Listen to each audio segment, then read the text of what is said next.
Summer Sports Talk worldwide with some news from the world of tennis. So y'all check this out. Well, anybody that's paying attention to tennis knows that the first Grand Slam of the year, the Australian Open, right? And it's going down. We still got some of the legend things going on. You know, the Serena thing that she could get that 24th Grand Slam.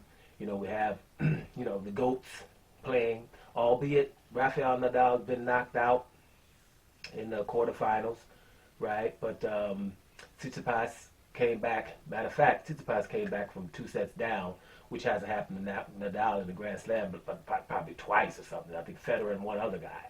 So, you know, that's territory. If Nadal's up 2 sets, you know you've done, right? So Tsitsipas showed, a young guy, that he can handle this. He's about I think about third or fourth semifinal in a row. He's doing real well at these Grand Slams. So, you know, he's going to be looking at what's up. You know, if I can break down Nadal, then I can break down Nadal. So, you know, it's going on. But we're going to talk about another GOAT, you know, and all of the GOATs, you know, they're in the GOAT conversation, right? Because it used to be, you know, about 3 years ago, when you say the GOAT, it was Roger Federer. You know, that's my boy, right? It was Roger Federer hands down. But now that Nadal has 20 Grand Slams, you know, and he has to head-to-head against Roger Federer, then, you know, you got some conversation for GOAT. Now, the other one in the back, behind both of them, way back, they're talking about, you know, that's Djokovic. Djokovic got 17 Grand Slams, right? Got 17 Grand Slams. What happened to him at the U.S. Open was very, very unfortunate, to say it lightly, right? Putting it lightly, it's unfortunate. I think that shouldn't have happened. You got a guy going for Grand Slams. Somebody's in the GOAT conversation. He gets disqualified. Yeah, he got upset and accidentally hit somebody with the ball, but it wasn't intentional, and we all know that. And I just think, you know, any kind of fine, any kind of you know, you can reprimand them or whatever. But with all the other stuff going around, we watch all this crime going around, right, with our government, whatever. You know, just people just doing crime right in front of your face. That one right there, you know, you could have fined the man and let him go ahead and at least go on and go for his 18th Grand Slam, which didn't happen, giving Nadal the chance to get number 20, and he did. So we put now this distance. Nadal and Federer have 20, and now Djokovic has 17. So this tournament for Djokovic, even though he has something wrong with his stomach, right? I think he pulled a muscle there. You know, it's very important to Djokovic. Djokovic's going to need this number 18 if he wants to keep himself close to this Grand Slam, you know, or GOAT conversation. Seeing as though Federer's about 39 years old, and I think Djokovic's 33, and Nadal's about 34, 35. So, you know, these are his last tournaments, and it's, you know, the young guns who we've been saying forever are coming, right? But we've been saying it forever. We can say young guns this, young guns that, but the bottom line is, when it comes to some Grand Slam tournaments, it's only been 4 people that's winning since 2004. You know what I'm saying? You know, 16 years. But what's up? One of these 4 players, you know, we're talking about Roger Federer, Rafael Nadal, your boy Djokovic, and then you got to go to Andy Murray, right? He's won a couple of those in there. Other than that was the top 4. You know, Murray with the hip injuries and everything, you know, Murray's out now, but that's what's been going on. So the young guns that's been coming in, the Nikishuris and the Dimitrovs of the world and all that stuff, you know, you couldn't get past these guys. Because, you know, these guys, even though they got in them 30s, are still handling their business. And when the other ones were in the late 20s, they've been handling their business. You know, the numbers of Grand Slams are ridiculous. You didn't say in the men's tournament, in the men's game, 20 Grand Slams. Now you have 2 people with 20 Grand Slams and one with 17. And to put it in perspective, the baddest dude behind them is Pete Sampras with 14.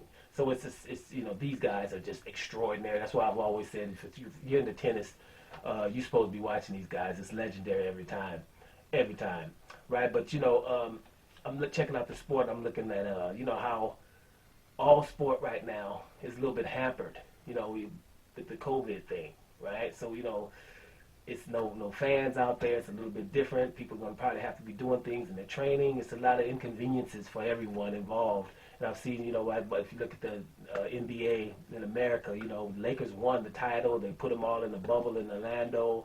And some teams were with it, some teams were not. Players are missing, even this year, with tracing protocol and things like that. So, you know, it's very hard. You know, you don't want to put an asterisk next to things, but, you know, unless things never go back to normal again, you know, you're going to probably have an asterisk next to some of these things that these players are going to. I've seen it in boxing. You see, when the pandemic started, a boxer missed weight, right?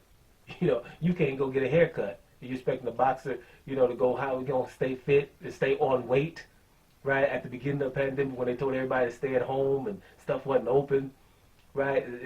So they shouldn't have took his title, but that's another thing about boxing, some. But things like that at the beginning, they should have said, hey, well, you can miss weight. Everybody just here's 3 pounds more that you can weigh right now because of this, these circumstances. So in every sport, people are making adjustments. So I can see the same thing going on in tennis, even though it's pretty much, they're out there, but I can know with training and whatever they're going through. So more power to them being out there handling their business, and the same people that are out there. But let me tell you something. What Djokovic has done that's monumental. I've been talking all this time. I ain't even talked about that, rather. Djokovic has passed Roger Federer, my GOAT, in something monumental. He will pass. He will I think the second week of March. What has happened is Roger Federer has, with 310 weeks, the most weeks being the world number one. 310 weeks, that's a lot of weeks, y'all. That's a lot of weeks. 310 weeks as the world number one in tennis. And, Djokovic is close. I think he's at 299 weeks or something like that. Oh, no, no, excuse me, 308 or 309 weeks, right? So he's because the fact that Nadal lost in the quarterfinals, it can't happen now. He keeps his number one definitely to the 311th week, which means he'll be 1 week past Roger Federer. If you passing Federer in anything, you're doing something awesome. But you can imagine it would be somebody like Djokovic that would give him 311 weeks, which he's guaranteed to do now. So he'll be the all-time leader in weeks as number one, pound for pound. That is extraordinary. And he has a chance now to get his 18th Grand Slam, but, he's going to play a guy named Aslan Karatsev. But, Karatsev is a qualifier who's been beating a whole lot of people, right? He ain't going to be just popping up in the semifinals and hadn't done a whole lot of people. Forget the names right now, but he beat some quality people on the way. Dimitriev, who was in great form. I know him, and the other guy can't pronounce his name a lot of times, about 3 or 4 names. He's did a lot. This guy is feeling himself. The thing is, when you're a qualifier and you're in the semifinals, you're playing really free. Everything is cream. But when you do get to them semifinals, things can happen. So Djokovic has it all to lose, but I do see Djokovic still coming through this match. The problem is, if Djokovic gets to that final, whoever he meets in the final, we know this about tennis anyway. When you meet the final of anything, the dude is going to be awesome on the other side, or the team is going to be awesome on the other side, full of confidence. That's clear. But I'm just saying with Medvedev, right? Medvedev, to me, on hard court, is probably the baddest one right now.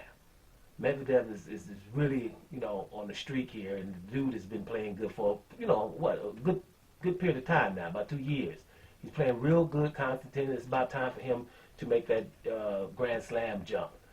And so, that's the guy who I'm looking at who's probably going to do something. Now, Djokovic can it's Djokovic, right? Djokovic can do whatever. But I'm just saying, the winner of Tsitsipas versus Medvedev is going to be full of confidence, brimming of confidence, because Tsitsipas ain't going to be scared of nobody if he's taking down Nadal in 5 sets. And Medvedev's just Medvedev right now. He ain't scared of nobody. So it's going to be interesting to see if he can get number 18, but even if he doesn't, he still has something already in the bag. And that's, I got the most weeks as the world number one in tennis history, and my name is Novak Djokovic. The Joker, baby. That's awesome. Doma Sports Talk, worldwide. And I'm about here, y'all.